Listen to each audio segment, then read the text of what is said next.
IPL ছেড়ে আসায় মুস্তাফিজের জন্য কাঁদছে চেন্নাই ভক্তদের মন। ফিজকে চেন্নাই দলে যোগ দেবার অনুরোধ জানিয়েছেন তারা। সেই সাথে চেন্নাইয়ের কম্বিনেশন ভেঙে গেছে বলে মন্তব্য করেছেন সাবেক ভারতীয় ওপেনার বীরেন্দর সেহওয়াগ। সেই সঙ্গে চেন্নাইয়ের প্রধান কোচ স্টিফেন ফ্লেমিংয়ের হতাশার কারণ হয়ে দাঁড়িয়েছে ফিজের অনুপস্থিতিতে। শেষ চারে টিকে থাকতে হলে শেষ 2 ম্যাচ জয়ের বিকল্প নেই ধোনিদের সামনে। চলতি আইপিএলে বল হাতে দুর্দান্ত ছিলেন মুস্তাফিজুর রহমান। চেন্নাইয়ের হয়ে কাটার মাস্টার নিয়েছেন 9 ম্যাচে 14 উইকেট। তবে জাতীয় দলের খেলা থাকায় আসরের মাঝপথেই ছাড়তে হয়েছে টুর্নামেন্ট, আর এতেই বিপাকে পড়েছে চেন্নাই।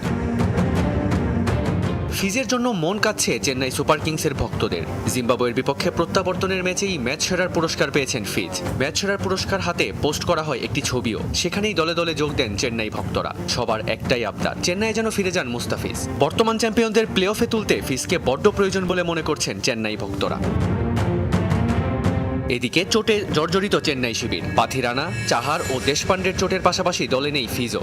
স্বাভাবিকভাবেই দুর্বল হয়ে গেছে পেস ব্যাটারি, এমনটাই বিশ্বাস ভারতের কিংবদন্তি ব্যাটার বীরেন্দর সেহওয়াগের।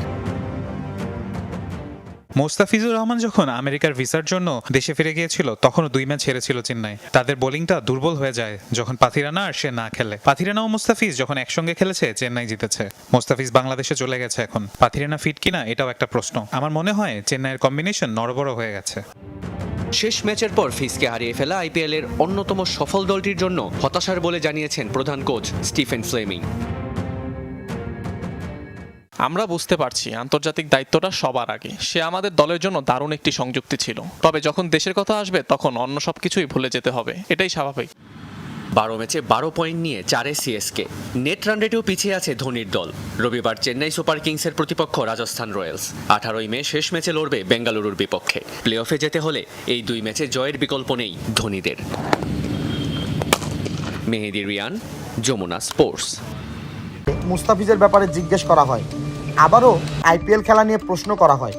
মুস্তাফিজের মেয়াদ বাড়ানোর বিষয়ে সাংবাদিকদের প্রশ্ন শুনে আবারও সেই লাভ লসের কথা বলেন বিসিবি বস পাপন।